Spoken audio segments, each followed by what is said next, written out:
किसी भी आर्टिकल को जब हम पढ़ते हैं संविधान की इस किताब में कि 14 क्या कहता है, 25 क्या कहता है, 26 क्या कहता है, उसकी इबारत पढ़ने से पूर्व कॉन्स्टिट्यूएंट असेंबली की डिबेट को देखना चाहिए कि उस आर्टिकल के बनने में किस तरह के विचार आए थे। संभवतः माननीय मंत्री जी अगर आर्टिकल 26 ए बी सी की पूरी प्रस्तावना को, उस डिबेट को पढ़ते तो शायद उनका काम एक नॉन स्टैट्यूटरी बॉडी से भी चल जाता, बशर्ते इसके कि इस तरह की चीजें लाएं।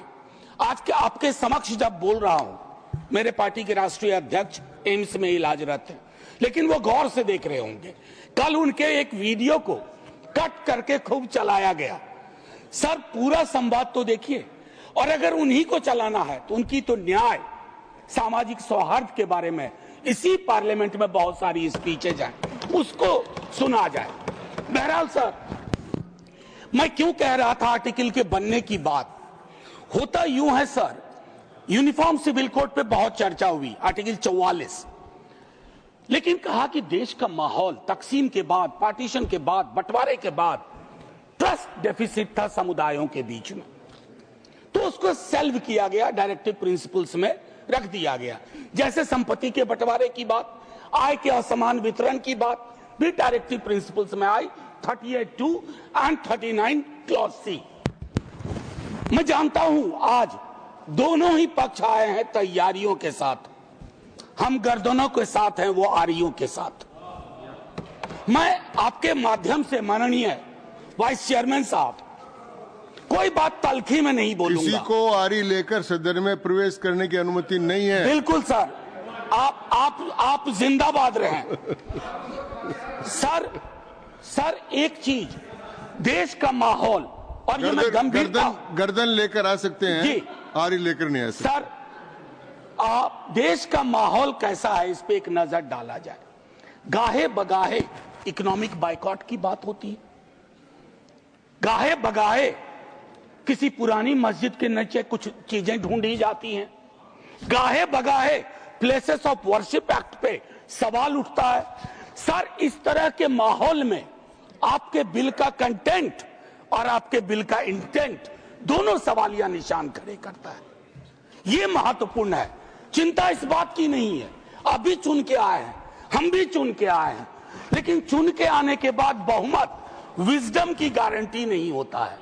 आप लोग अक्सर ये सोचते हैं कि बहुत बड़ी बहुमत है तो सारा विजडम आप ही के पास है। सर माननीय सभापति महोदय, खान पान, वस्त्र, आभूषण, भाषा, इबादत, इतनी तकरार, उसमें क्या होता है ना, एक समुदाय को लग रहा है। सर मैं आपके माध्यम से एक चीज कहना चाहता था। मेरी भतीजी ने मुझसे, मुंबई अभी गया था, पूछा काका मार्जिन क्या होता है, तो मैंने उसको बताया कि बचपने से हम लोगों को कॉपी में मार्जिन छोड़ने के लिए बताया जाता है, हाशिया। सर हमें आदत बन गई है हाशिए पे लोगों को छोड़ने की, हम लगातार समुदायों को हाशिए पे छोड़ रहे हैं। माननीय उपसभापति महोदय, मैं ये कहूंगा, प्रेमचंद ने एक कहानी लिखी थी ईदगाह, हमारे सारे साथियों ने पढ़ी होगी। ईदगाह में हामिद ने अपनी दादी अमीना के लिए चिमटा खरीदा। क्या हम में से कोई बता सकता है कि दुकानदार हरिंदर था या सोहाबुद्दीन था? कोई नहीं बता सकता। लेकिन आज क्या चल रहा है, हामिद खरीदेगा तो वही खरीदेगा, हरिंदर खरीदेगा तो वो हरखू के पास जाएगा। सर ये चीजें, मतलब मैं तो ये कहूंगा कि कुछ चीजें एक दूसरे से ऐसे वाबस्ता होती हैं कि उन्हें अलग अलग देखने को जी नहीं चाहता, उन्हें अलग अलग। Please request you don't disturb him. मैं सिर्फ ये कहना चाहता हूं, कुछ चीजें एक दूसरे से ऐसे वाबस्ता होती हैं कि उन्हें अलग अलग देखने को जी नहीं चाहता। सर इस देश के हिंदुओं को मुसलमानों की आदत है, मुसलमानों को हिंदुओं की आदत है, और ईसाइयों को, सिखों को हिंदुओं और मुसलमानों की आदत है। ये आदतें मत बदलवाइए, ये आदतें मत बदलवाइए। सर एक लखनऊ के मशहूर शायर थे, आजादी के बाद पाकिस्तान चले गए, फिर नेहरू से दोस्ती थी, वापस आए तो लोगों ने पूछा क्यों आ गए? बोला यार बहुत मुसलमान थे यहाँ, लखनऊ का हूं, मिला जुला देखने की आदत थी। ये मैं बता रहा हूं, मैं बता रहा हूं सर कि ये चीजें महत्वपूर्ण है। आज सुबह से कई बार लाइटर वैन में कहा गया सौगात और तोहफा। माननीय उपसभापति महोदय, लोकतंत्र में सौगात और तोहफा नहीं हुआ करता।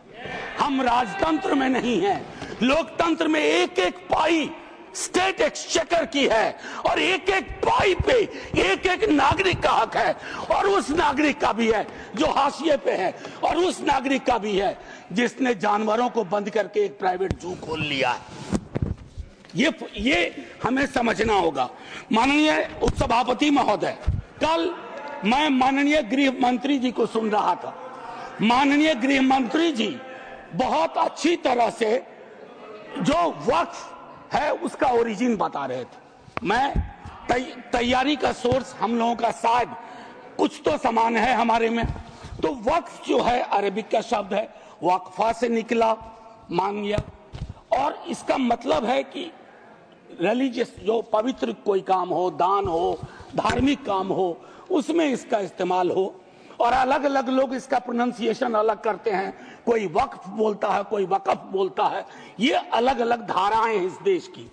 काबा की मस्जिद जो 622 में बनी प्रॉफिट मोहम्मद के time, peace be upon him, वो पहली इस्लामिक वक्फ थी। उसके बाद एक चीज हम सबको याद रखना चाहिए, हम किसी भी धर्म के मानने वाले हों, राष्ट्र की अवधारणा से पूर्व नदियां नहीं बटी थी, संस्थाएं ऐसे नहीं बटे थे, बनते गए, उसमें सुधार भी हुआ।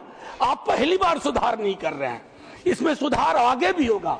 मैंने कहा ना कि दिक्कत होती है कि जब आपका इंटेंट और आपका कंटेंट दोनों मैच करता है तो डर लगता है, क्योंकि उस समुदाय के बारे में मैं एक बात जरूर कहूंगा। इस बिल को, चूंकि बिल के कुछ बिंदुओं पे आऊं उससे पहले बाबा साहब भीमराव अंबेडकर को इन्वोक किया गया है, और मैं चाहूंगा बाबा साहब भीमराव अंबेडकर, उन्होंने एक लाइन कही थी, उसको बार बार पढ़िए। Democracy is incompatible in inconsistent with isolation and excluding minority communities. You have to look at honourable minister from the angle of isolation and exclusion. और ये दोनों चीजें बहुतायत में हैं और अलग अलग जगहों पे हैं। सर, जमीन के साथ किसी व्यक्ति और किसी कौम का क्या रिश्ता होता है, इसको भी समझने की जरूरत है। सच कहूं तो कई बार एहसास ये भी होता है कि with this bill is it a legal cover for bulldozer? That scares me as a citizen of this country. कमाल की बात है, मुसलमान शहरों में रहे, घेट्टो, गांव में गया घुसपैठिया, और उनकी संस्थाएं, उनके बारे में जिक्र हो, कहा कि उसमें तो ओपेक नहीं है, सस्पेक्ट है। कॉन्स्पिरेसी के टोन में बात होती है, कॉन्स्पिरेसी के टोन में।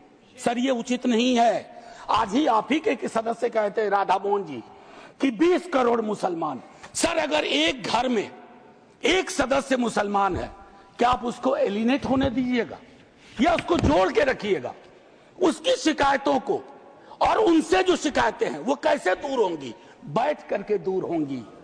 किसी को डॉग विसिल पॉलिटिक्स का उपकरण बना करके अगर आप अलग करना चाहोगे तो वो उचित नहीं है।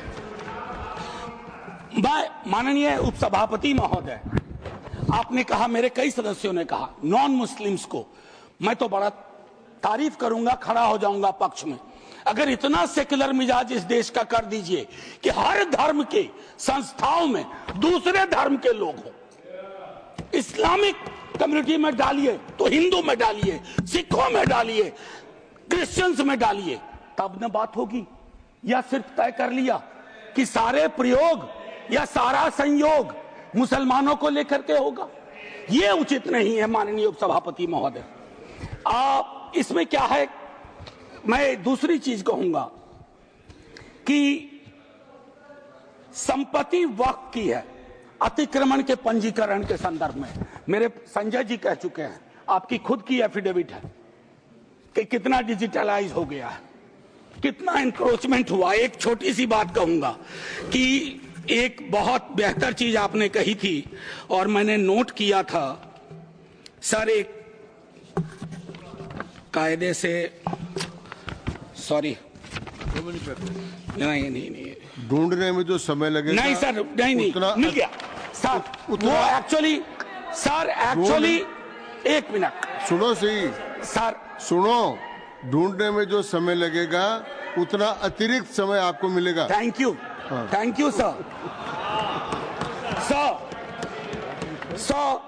इन्होंने कहा, अब देखिए कि 30 बरस में, प्लीज जयराम जी, 30 बरस में सिर्फ 8, सर मैं इस बोनहोमी को तो धन्यवाद कहता हूं, लेकिन इससे मुझ जैसे सदस्य को थोड़ी दिक्कत होती है अपनी बात रखने में। बाकी अपने प्यार के लिए बहुत जगह है इजहार के लिए। मैं सिर्फ ये कह रहा हूं 30 बरस में सिर्फ 8 केसेस आए। क्या कर रहे हैं हम सर? अब वक्फ बाय यूजर, ये बहुत इंटरेस्टिंग चीज है। किसी भी समुदाय की एक स्मृति होती है। माननीय सभापति महोदय, आप मुझे देखिए, मैं भी आप ही को देखूंगा। किसी भी समुदाय की एक स्मृति होती है। कोई मस्जिद कब से यूज में है, कागजात ढूंढोगे। मैं अभी अपने बिहार का अनुभव बताता हूं। हम बहुत छोटी जोत के किसान परिवार से आते थे, दादा के टाइम से। सर अभी वहां सर्वे हो रहा है, कागज हमें अपने घर में नहीं मिल रहा है सर, ये, और सर्वे ही बंद कर दिया बिहार की सरकार ने। तो मैं ये कह रहा हूं कि पूरे समुदाय को कटघरे में खड़ा करने के लिए आप यूं ही एक आम अदना मुसलमान शहरी, अदरवाइज वो परेशान है। पुरानी संपत्ति है, लैक ऑफ टेक्निकल एक्सपर्टीज नहीं है, कहां से लाए, सब विवाद में आ जाएंगे, लिटिगेशन का एक पहाड़ खड़ा हो जाएगा हमारे समक्ष। और हां, आप डीएम को बहुत काम पकड़ाते हो। बेचारा डीएम लोकल लेवल पे हम कहते हैं ट्रैक्टर बन के रह गया है। जितनी आपकी योजनाएं हैं, जयंत भाई की विभाग की योजनाएं हो, किसी की डीएम नोडल ऑफिसर, और हम ये मान के भी चलते हैं कि डीएम है तो ज्ञान का सारा भंडार उसके पास है। डीएम को एक एक महकमे की मीटिंग का टाइम नहीं मिलता है, क्या क्या करेगा डीएम। मैं आपके माध्यम से माननीय सभापति महोदय, वीकर सेक्शंस की बड़ी चर्चा इसमें की गई है। कम से कम पसमानदा, अपने हिंदू समाज में भी पसमानदा बहुत बड़े। जब आप लोगों के पास आग्रह करता हूं 0 आवर के माध्यम से या किसी उपकरण से कि साहब कास्ट सेंसस करवा दो, तो आप चुप हो जाते हैं। अभी संजय जी ने कहा कि भगवान ने अगर ये व्यवस्था नहीं बनाई ऊंच नीच की, जाति व्यवस्था की, तो भगवान के समक्ष जो इबादत का है, जो मंदिर है, वहां क्यों ये व्यवस्था बनी रहे? क्यों नहीं आरक्षण हो? क्यों नहीं हम सुनिश्चित करें कि पूजा पद्धति किसी एक जाति विशेष के हाथ में ना हो, हर कोई उसमें भागीदारी कर सके। सर तब तो जो राष्ट्र की संकल्पना थी हमारी, हम उसको साकार कर पाएंगे। अब देखिए कंसल्टेशन, रिजिजू जी बहुत इनोसेंट चरित्र के हैं, बहुत इनोसेंट चेहरा भी है। कंसल्टेशन के इतने आंकड़े बता दिए। अब भूपेंद्र जी आप उठते हैं, लगता है पॉइंट ऑफ ऑर्डर ले लीजिएगा। हाँ sir, consultation, there is absolute lack of consultation. Consultation is not about we called so many meetings. Consultation is about did you listen to them? सुना या सुना दिया? आप सुनते नहीं हो, सुनाते हो। इसको संवाद नहीं कहते हैं। संवाद का मतलब होता है दोनों चीजें। और एक चीज मैं कहूंगा और वही खत्म करूंगा, संस्थागत गैर मौजूदगी मुस्लिम्स की आप इंश्योर कर रहे हैं। मैं आज इतिहास के इस कालखंड में हूं। माननीय लीडर ऑफ द हाउस है, हमारे साथी है यहाँ। 2 मिनट के बाद मेरी कही गई बात भी हिस्ट्री हो जाएगी, इतिहास बन जाएगा। लेकिन मैं आपसे आग्रह करता हूं मंत्री जी, डोंट हरी अप। इस देश के मुसलमान का इस मिट्टी पे कर्ज है और इस मिट्टी का मुसलमान पे कर्ज है। इस कर्ज के रिश्ते को व्यापारी की नजर से मत देखिए, तिजारत की नजर से मत देखिए, क्योंकि अगर वो नजर आपकी नजर में बदलाव नहीं आएगा तो माननीय उपसभापति महोदय, सब कुछ हमारा बिखर के रह जाएगा। आखिरी 1 मिनट लूंगा। मैं सोच के आया था कि क्या कहूं, और मैंने ईदगाह का जिक्र इसलिए किया। एक नूर मियां की सुरमा का भी कर सकता था, विद्रोही जी ने लिखा, उससे पहले केदारनाथ सिंह ने लिखा, लेकिन मैं अदम कोंडवी, गोंडा जिला उत्तर प्रदेश का आभार करते हुए मैं 2 लाइन पढ़ करके अपनी बात खत्म करूंगा। हिंदू या मुसलमान के लिए के एहसासात को मत छेड़िए, अपनी कुर्सी के लिए इस जज्बात को मत छेड़िए। हम में कोई हुण, कोई शक, कोई मंगोल, पता करना बड़ा मुश्किल है कौन कहां से। हम में से कोई हुण, कोई शक, कोई मंगोल, दफन है जो बात, अब उस बात को मत छेड़िए। गलतियां बाबर की थी, जुम्मन का घर फिर क्यों जले। ऐसे नाजुक वक्त में हालात को मत छेड़िए। है कहां हिटलर, हलाकू जार या चंगेज खां, मिट गए सब, कौम की औकात को मत छेड़िए। छेड़िए एक जंग, छेड़िए एक जंग, मिलजुल कर गरीबी के खिलाफ। दोस्त मेरे मजहबी नगमात को मत छेड़िए।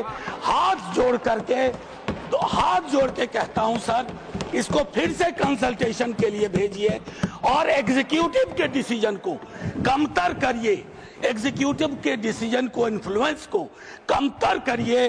और पूरी दुनिया नॉमिनेटेड से इलेक्टेड पे जा रही है, आप इलेक्टेड से नॉमिनेटेड पे जा रहे हो।